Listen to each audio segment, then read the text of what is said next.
Morning everyone. Hi once again. This is me. Ayan.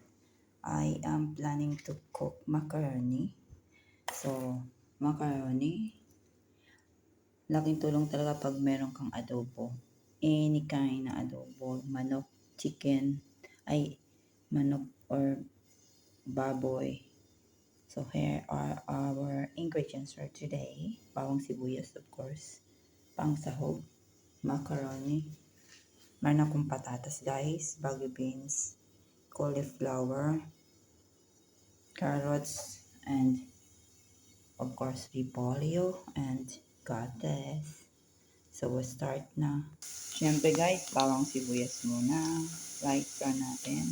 Hi guys, yan pinagsama-sama ko na lahat ng mas matagal maglambot. Mamaya na yung broccoli. Ay, cauliflower pala mali. Tsaka yung repolyo natin. And last yung gatas. Boiling na guys, pero hindi pa siya ganun kalapot. Super boiling. Super boiling siya guys. Lagyan natin yung cauliflower sa kanyang repolyo. Containing sabaw guys, lagyan na natin ng gatas. Damihan natin guys para masarap. Then little boiled na lang.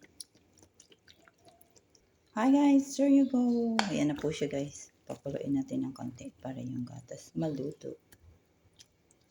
It's breakfast for today. 3 days naman natin yan guys.